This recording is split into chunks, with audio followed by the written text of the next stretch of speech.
नमस्कार दोस्तों, कैसे हैं आप। वेट लिफ्टिंग की डाइट से संबंधित इस वीडियो में आज हम जानेंगे कि यदि आपको वेट लिफ्टिंग में आप हैं और आपको यदि डाइट लेनी है तो आपकी डाइट किस प्रकार से होनी चाहिए। क्योंकि वेट लिफ्टिंग में कुछ चीज़ों को बड़ा ध्यान देना पड़ता है। सबसे पहली चीज़ तो इस बात का ध्यान रखना पड़ता है कि जो वेट है, आपका वेट जो है वो बहुत तेज़ी से ना बढ़े।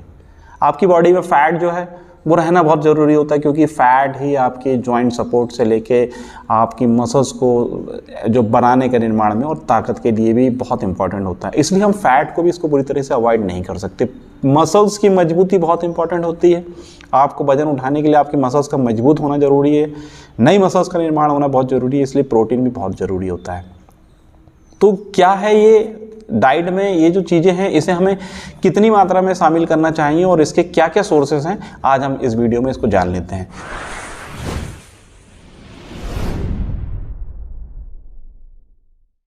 तो दोस्तों, सबसे पहले बात करता हूं मैं प्रोटीन की। प्रोटीन जो है जिम जाने वाले या फिटनेस से रिलेटेड हर व्यक्ति के लिए बहुत इंपॉर्टेंट होता है। और नॉर्मली हम जानते हैं कि यदि आप थोड़ा बहुत भी वर्कआउट करते हैं, थोड़ा सा आप फिटनेस लाइन से हैं, तो आपको कम से कम आपके वजन से 1 ग्राम पर केजी के हिसाब से तो आपको प्रोटीन लेना ही चाहिए। लेकिन यदि आप वेट लिफ्टिंग करते हैं तो आपके लिए ज़रूरी होता है कि आप प्रोटीन को थोड़ा सा बढ़ाएँ। तो आपके पास आपका जो प्रोटीन का जो रिक्वायरमेंट रहेगा वो रहेगा 1.2 से लेके 1.6 ग्राम पर केजी के हिसाब से। मान लीजिए आपका वजन यदि 100 किलो है तो आपको 120 ग्राम से लेके 160 ग्राम तक प्रोटीन जो है आपको लेना चाहिए, जो आपके शरीर की ज़रूरत है एक वेट लिफ्टर के रूप में। ज़्यादा प्रोटीन लेने से आपकी मसल्स जो है वो तेज़ी से बढ़ेगी, आपकी मसल्स का भी आप पे वजन आएगा तो आपका बॉडी वेट भी बढ़ता जाएगा। इसलिए यदि आप चाह रहे हैं कि आपका बॉडी वेट जो है वो मेंटेन रहे, ज़्यादा आपको वेट गेन ना हो और मसल्स भी आपकी सही रहे, क्योंकि बहुत ज़्यादा मसल्स में आपको बॉडी बिल्डर बन जाएंगे, आपके मसल्स का भी निर्माण बनेगा, तेज़ी से होगा, मसल्स ज़्यादा बड़ी हो जाएगी। तो आप वेट लिफ्टिंग में ये एक बोला जाए कि एडवांटेज डिसएडवांटेज दोनों ही है। तो बेटर है कि हम मेंटेन रहें प्रोटीन में अच्छी तरीके से। तो एक वेट लिफ्टर को 1.2 से लेके 1.6 ग्राम पर केजी के हिसाब से जो आपका बॉडी वेट है, इससे आप गुणा कर लीजिए 1.2 या 1.8 से, उतना प्रोटीन आपकी शरीर की ज़रूरत है as a weight lifter. Body builder का इससे अधिक जाएगा, लेकिन एज ए वेट लिफ्टर आपको 1.2 से लेके 1.6 ग्राम पर केजी के हिसाब से प्रोटीन को कंज्यूम करना चाहिए। अब बात करते हैं कार्बोहाइड्रेट्स की।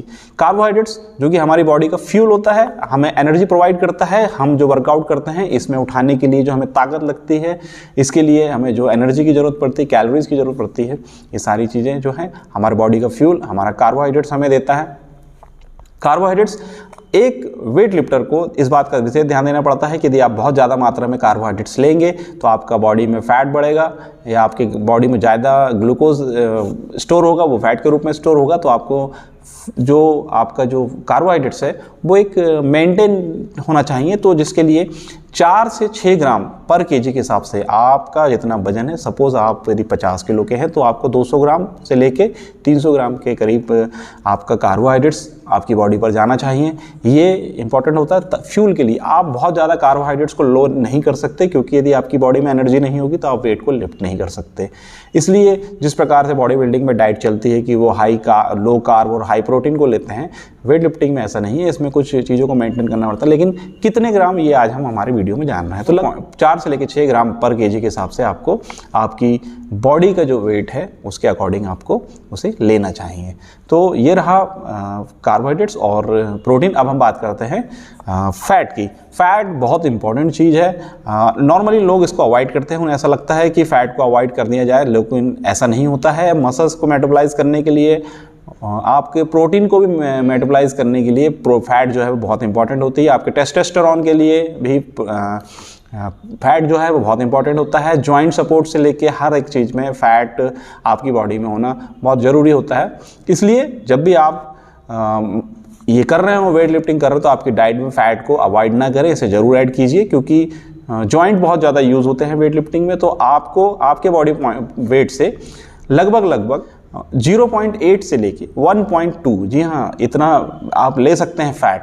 ऐसा नहीं कि आप फैट को पूरी तरीके से अवॉइड कर दें। 0.8 से लेके 1.2 ग्राम पर केजी के हिसाब से यदि आप 100 किलो के हैं तो आपको वेट लिफ्टिंग में भी वेट लगभग 80 ग्राम के करीब फैट को लेना चाहिए। ये बहुत ज़रूरी होता है, एकदम से फैट को अवॉइड ना करें। ये वेट लिफ्टिंग में बहुत समझने वाली बात है। क्यों? क्योंकि वेट लिफ्टिंग का जो स्टाइल है, जो इसका परफॉर्मेंस करने का तरीका है, इसमें फ़ैट बहुत इंपॉर्टेंट होता है, इसलिए फ़ैट को आप इग्नोर ना करें। हाँ, फ़ैट जो होता है वो सैचुरेटेड होना चाहिए, गुड फैट होना चाहिए।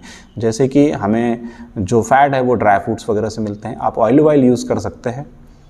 और अच्छे सोर्सेज जो कि ऑलिव ऑयल, दालें, अनाज, इनमें जो फैट होता है, जो नेचुरल जो ऑयल होता है, आपको उसे यूज़ करना चाहिए। आर्टिफिशियल और ये बने हुए जो ऑयल हैं इन्हें कम से कम आप यूज़ करें। नेचुरल ऑयल जो है, घी यूज़ कर सकते हैं आप चीज़ यूज़ कर सकते हैं। इस प्रकार की चीज़ें जो हैं आपके लिए फ़ायदेमंद होगी फ़ैट के रूप में। वहीं मैं बात कर लूँ, यदि मैं सोर्स की बात करूँ कार्बोहाइड्रेट्स की, तो कार्बोहाइड्रेट्स जो हैं, चूँकि इंडियन फूड्स है, इंडियन फूड्स में कार्बोहाइड्रेट्स बहुत अधिक मात्रा में है। आप रोटी लें, चावल लें, आलू की सब्जियां खाएं, आप चने, बीन्स, ये सारी चीज़ें जो भी आप खाते हैं, इसमें कार्बोहाइड्रेट्स जो है वो किसी न किसी तौर में आपके शरीर में जो आपको देगा कार्बोहाइड्रेट्स। तो कार्बोहाइड्रेट्स के बहुत बढ़िया सोर्सेज हैं। लेकिन देखिए, कार्बोहाइड्रेट्स के सोर्सेस ऐसे भी हैं, जैसे कि जैसे हम बात करते हैं जंक फूड्स की। जंक फूड्स में कार्बोहाइड्रेट्स भी मिलते हैं, लेकिन जंक फूड्स का आप उपयोग ना करें। आपको जो कार्बोहाइड्रेट्स जो मिलेगा वो अच्छा होना चाहिए, गुड कार्बोहाइड्रेट्स होना चाहिए, जो कि बहुत अच्छी तरीके से आपके बॉडी में जो ग्लूकोज है उसको निर्माण करें और आपका फ्यूल जो है वो सही तरीके से काम करे। किसी प्रकार से ख़राब कार्बोहाइड्रेट्स को आपको यूज़ नहीं करना चाहिए। तो बहुत अच्छा है कि आप जैसे चने हुए और आलू, रोटी, चावल, इस टाइप की जो चीज़ें होती हैं, राजमा वगैरह, इनमें कार्बोहाइड्रेट्स बहुत अच्छी मात्रा में होते हैं। आप इसका उपयोग जो है वो कर सकते हैं। वहीं बात करूँ मैं प्रोटीन के सोर्सेज की, तो जहाँ हम नॉनवेज में जाते हैं तो जानवरों से मिलने वाले प्रोडक्ट, जैसे कि चाहे हम उसमें मांस की बात करें, चाहे दूध की बात करें, ये सारी चीज़ें जो होती हैं ये बहुत अच्छे सोर्सेस हैं प्रोटीन के। इसके अलावा ऐसा नहीं है कि नॉनवेज के में ही प्रोटीन है। आप डेयरी प्रोडक्ट जो हैं वो सारे के सारे, चाहे वो दूध हो, दही हो, छाछ हो, ये सभी में भी प्रोटीन बहुत अच्छी मात्रा में पाया जाता है। ड्राई फ्रूट्स में प्रोटीन अच्छी मात्रा में पाया जाता है। ऐसी सब्जियाँ जो दानेदार होती है, ऐसी सब्जियों में अच्छी मात्रा में प्रोटीन मिलता है। साथ में ही जो दालें होती हैं, दालों में भी बहुत अच्छी मात्रा में आपको प्रोटीन मिल जाएगा। तो ये हुआ प्रोटीन के कुछ विशेष सोर्सेज। तो दोस्तों, हम जानते हैं लगभग ये सारी चीज़ों, तो इसमें इंपॉर्टेंट ये होता है कि इसे कितनी मात्रा में लेना चाहिए, क्या खाना है। ये जो डाइट चार्ट बनता है ये आपके जो क्षेत्र है, आप किस जगह से बिलोंग करते हैं, क्योंकि हमारे भारत में हर 100 किलोमीटर पे तो लोगों की भाषाएं बदल जाती हैं और 200 किलोमीटर में लोगों के खान पान बदल जाते हैं। तो आपके क्षेत्र में किस चीज़ की अधिक उपलब्धता है? आप कोस्टल एरिया में जाएंगे, वहाँ आपको मछली ज़्यादा मात्रा में मिल जाएगी। आप उत्तर भारत में जाएंगे तो आपको राजमा से लेके ये बाकी सोर्सेज जो हैं, ड्राई फ्रूट्स और आपके चिकन्स वगैरह जो है, ये बहुत अच्छी मात्रा में मिल जाएंगे। तो आपके क्षेत्र की जो अवेलेबिलिटी है, जहाँ से आपको आसानी से फूड प्रोडक्ट्स मिलते हैं, वो उसके अकॉर्डिंग आपको आपका डाइट सेट चुनना चाहिए। आप डाइटिशियन से संपर्क कर सकते हैं, लेकिन जो रेशो है वो यही रहेगा कि प्रोटीन जो है वो 1.2 से लेके 1.6 के करीब होना चाहिए। आपका कार्बोहाइड्रेट 4 से लेके 6 ग्राम पर केजी के हिसाब से होना चाहिए। और वहीं फैट की बात करूँ तो फैट 0.8 से लेके 1.2 से तक आप फैट को आपकी डाइट में शामिल कर सकते हैं। तो ये हुआ आपकी डाइट में इन सब चीज़ों का क्या रोल है। लेकिन इसके अलावा कुछ चीज़ें ऐसी होती हैं, जैसे कि विटामिन शरीर के लिए बहुत ज़रूरी है। यदि विटामिन आपके शरीर में कमी आएगी तो आप कमज़ोर हो जाएंगे। और वेट लिफ्टिंग जो है वो पूरी तरीके से मजबूती का खेल है। इसलिए विटामिन जिसके बहुत अच्छे सोर्सेज हैं, फल फ्रूट्स वगैरह, ये जो हैं ये बहुत अच्छे सोर्सेज होते हैं विटामिन के। आपको फल का सेवन जो है वो ज़रूर करना चाहिए। साथ ही अमीनो एसिड्स, हम जानते हैं कि अमीनो एसिड हमारे शरीर की संरचना, बनावट, मजबूती, ये सारी चीज़ों के लिए बहुत इंपॉर्टेंट होता है। हमारे शरीर में जो शरीर को ज़रूरत पड़ती है वो 20 प्रकार के अमीनो एसिड्स की ज़रूरत पड़ती है। इन 20 में से 11 अमीनो एसिड जो है हमारी बॉडी जो है वो खुद प्रोड्यूस करती है, लेकिन बाकी के जो 9 अमीनो एसिड्स हैं इसके लिए हमें इसे बाहर से लेना पड़ता है, जिसमें बहुत से अमीनो एसिड जैसे कि लूसीन, आइसोल्यूसिन, वेलिन, ये कुछ ऐसे इंपॉर्टेंट अमीनो एसिड्स हैं जो हमें लेने पड़ते हैं। तो इसके लिए आप आपकी डाइट से इसको ले सकते हैं, या आप BCAA इस टाइप से चीज़ें ले सकते हैं जिससे आपका अमीनो एसिड्स जो है आपको आपके शरीर को मिलेगा। वहीं बात करूं मैं ओमेगा 3 की, तो ओमेगा 3 आपके शरीर के लिए बहुत इंपॉर्टेंट है, क्योंकि यह एक एसिड है जो कि आपके शरीर में जो आपके जॉइंट सपोर्ट, आपको बोन सपोर्ट, आपके हेयर, आपकी स्किन, आपका जो ग्लो करने का जो है, ये सारी चीज़ों के लिए बहुत ज़्यादा सपोर्ट करता है। तो ओमेगा 3 जो है वो बहुत इंपॉर्टेंट होता है, जो कि आपको फ्लैक्ससीड मतलब अलसी, आपको अखरोट, मछली का तेल, ये सारी चीज़ों में ये बहुत अच्छी मात्रा में ओमेगा 3 आपको मिल सकता है। ओमेगा 3 एक वेट लिफ्टर को ज़रूर यूज़ करना चाहिए। भविष्य में जिस प्रकार से वेट लिफ्टिंग में पेट को लेकर बैठना पड़ता है, खड़े होना पड़ता है, इसमें आपके जॉइंट के ऊपर बहुत सपोर्ट आता है और ये बोन्स को सपोर्ट देने के लिए ओमेगा 3 सबसे बेहतर सोर्स है।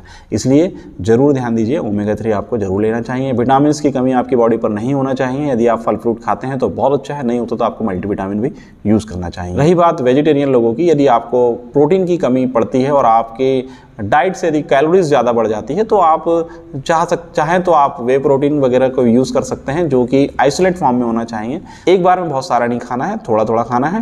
प्रोटीन, कार्बोहाइड्रेट्स और फैट का जो आपकी रिक्वायरमेंट है उसको पूरा करके रखिए। उसके हिसाब से आपका डाइट चार्ट आप बना सकते हैं। हमारे मोबाइल पर ऐसी बहुत सी साइट्स हैं जिसमें आपको बता दिया जाता है कि इसमें कितना प्रोटीन है, कितना फैट है, कितना कार्बोहाइड्रेट्स है। तो आप इससे भी निकाल सकते हैं कि आपकी जो बॉडी का रिक्वायरमेंट है, जो आपकी बॉडी का वेट है, आपकी एज है, उसके हिसाब से आपका BMR कितना है और आपको उसके अकॉर्डिंग कितना प्रोटीन, कितना कार्बोहाइड्रेट्स और कितना फैट जो है वो लेना चाहिए। तो यह है जानकारी वेट लिफ्टिंग से रिलेटेड। मैं हूं Santosh Kumar, happy gym mania channel से।